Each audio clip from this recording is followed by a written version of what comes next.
Morning बच्चों, आप सभी का न्यूराज कोचिंग मुकुंदगढ़ में स्वागत है। आज आपका जनरल साइंस का बहुत अच्छा टॉपिक, जिससे हर एग्जाम में क्वेश्चन पूछे जाते हैं, स्पेशली एसएससी और रेलवे के अंदर क्वेश्चन पूछे जाएंगे।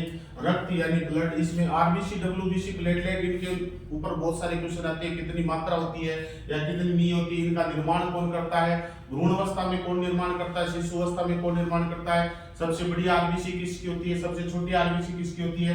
तो अपन टॉपिक शुरू करते हैं। सबसे पहले आता है ब्लड यानी रक्त का अध्ययन विज्ञान की जिस शाखा में किया जाता है उसे क्या बोलते हैं, हीमेटोलॉजी। और जब रक्त का निर्माण होता है अपने शरीर के अंदर, उस प्रोसेस को बोलते हैं हीमोपोइसिस। और उसका विघटन जब होता है, यानी जो अपना ब्लड है वो बना हुआ यानी नया बनता है, उसको हीमोलाइसिस बोला जाता है। फिर उसके बाद में है बात सबसे पहले तरल संयोजी ऊतक, यानी रक्त अपना एक कोशिका नहीं होकर क्या है, एक ऊतक है, यानी कोशिकाओं का समूह है।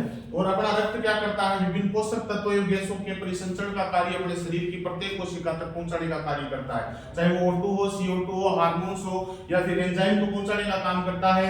रक्त का पीएच कितना होता है, 7.4 होता है, जबकि इसकी प्रकृति हल्का क्षारीय प्रकृति का होता है। 7.4 इसका मतलब हल्का क्षारीय प्रकृति का हो गया। फिर इसकी मात्रा की बात करें तो मेल के अंदर, पुरुष के अंदर 5.5 से 6.5 लीटर के समथिंग पाया जाता है, जबकि फीमेल के अंदर 4.5 से 5.5 के लगभग पाया जाता है। रक्त का लाल रंग किसके कारण होता है, हीमोग्लोबिन के कारण। बहुत से एग्जामों में क्वेश्चन पूछा गया कि हीमोग्लोबिन के अंदर कौन सा आयन उपस्थित होता है, तो बोलो कौन सा आयन है, आयरन उपस्थित होता है। इसके अलावा एक प्रोटीन भी उपस्थित होती है जिसे क्या बोलते हैं अपने, ग्लोबिन प्रोटीन। हीमोग्लोबिन की मात्रा पुरुष और महिला में कितनी होती है, जबकि पुरुष में तो 12 से 16 ग्राम प्रति 100 ml ब्लड होता है, जबकि महिला के अंदर क्या होता है, 12 से 15 ग्राम प्रति 100 ml ब्लड होता है।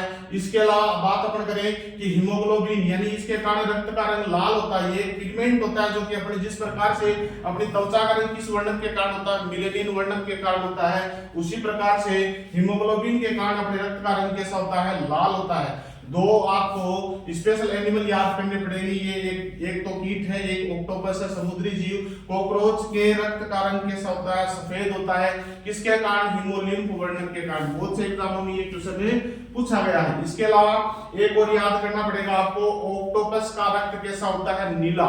वो किस पिगमेंट के कारण होता है, हीमोसाइनिन वर्णन के कारण।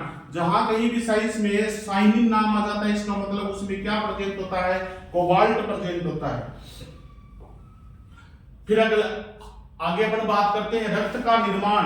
अपने शरीर के अंदर रक्त का निर्माण किससे होता है, अस्थि मज्जा यानी बोन मेरो से। जो हड्डियों के अंदर बोन मेरो है उससे रक्त का निर्माण होता है। अगर मान लीजिए by the way bone marrow रक्त का निर्माण नहीं करे तो अपने अंदर क्या हो जाएगी, रक्त की कमी हो जाएगी। उसके अलावा दूसरी बात अपन करेंगे, भ्रूण अवस्था और शिशु अवस्था में रक्त का निर्माण कौन करेगा, क्योंकि बच्चे की हड्डियां क्या होती हैं, इतनी मजबूत नहीं होती, उनमें बोन मेरो विकसित नहीं होता। उस टाइम पे जब भ्रूण अवस्था में हो, माता के गर्भ में हो और शिशु अवस्था में हो, तो रक्त का निर्माण कौन करेगा, यकृत यानी आपका लीवर करता है। उसके बाद में रक्त के संगठन की बात करेंगे तो रक्त के संगठन में तरल भाग होता है। ये बहुत सारे एग्जामों में क्वेश्चन आया कि रक्त का तरल भाग क्या कहलाता है, प्लाज्मा कहलाता है। और ये रक्त में कितना परसेंट है, ये 55% है। हल्का पीले रंग का क्या है, ये भाग है। अब देखो इसके पीले रंग का कारण क्या है, यकृत क्या करता है, बिलिरुबिन पिगमेंट का निर्माण करता है, जिसके कारण क्या होता है, इसका रंग थोड़ा सा पीला होता है। अगर उस यकृत के द्वारा बिलिरुबिन की मात्रा का ज्यादा स्राव हो जाए तब क्या होता है, बिलिरुबिन ज्यादा हो जाता है। और बिलिरुबिन ज्यादा हो गया तो अपने एक रोग हो जाता है, वो कौन सा रोग है, पीलिया रोग।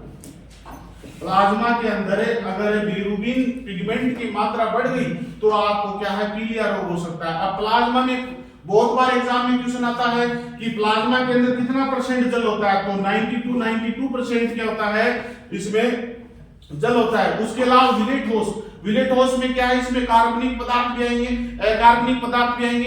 एक एल्ब्यूमिन प्रोटीन, प्लाज्मा प्रोटीन कौन सी है, ऐसा क्वेश्चन आता है। एल्ब्यूमिन प्रोटीन होती है जो कि क्या है, ऑस्मो रेगुलेशन का काम करती है, आयन संतुलन का काम करती है। इसके अलावा दूसरी है ग्लोबुलिन प्रोटीन। ये ग्लोबुलिन प्रोटीन क्या करती है, ये अपने अंदर क्या है, इम्यूनिटी बढ़ाने का काम करती है। इसके अलावा इसी प्लाज्मा के अंदर 3 प्रोटीन और पाई जाती है। एक का नाम है फाइब्रिन, एक का नाम है थ्रोम्बिन और एक का नाम है फाइब्रिनोजन। ये तीनों प्रोटीन क्या करती है, रक्त का थक्का जमाने का काम करती है। रक्त का थक्का यानी जब चोट लगती है तो कौन सी प्लाज्मा प्रोटीन रक्त का थक्का जमाने का काम करेगी, तो आपको लिखना है फाइब्रिन, थ्रोम्बिन और फाइब्रिनोजन। कौन सी प्रोटीन है जो कि क्या करेगी, इम्यूनिटी का काम करती है, वो है ग्लोब्यूलिन प्रोटीन। उसके अलावा एल्ब्यूमिन क्या क्या काम करती है, आयरन बैलेंस का काम करती है। उसके बाद में आता है कि आपके रक्त का ठोस भाग कितना है, 45%। और ये है आपकी रक्त कणिकाएं, ये कितनी परसेंट हो गई। रक्त कणिकाएं कौन कौन सी होती हैं, आरबीसी, डब्ल्यूबीसी, प्लेटलेट्स, इन तीनों के बारे में आपको पढ़ना है। सबसे ज्यादा संख्या किसकी होती है, इसकी होती है, फिर उसके बाद में इसकी होती है, इसकी सबसे कम संख्या होती है, और कितना अनुपात होता है ये सब अपने अगले वीडियो में पढ़ेंगे।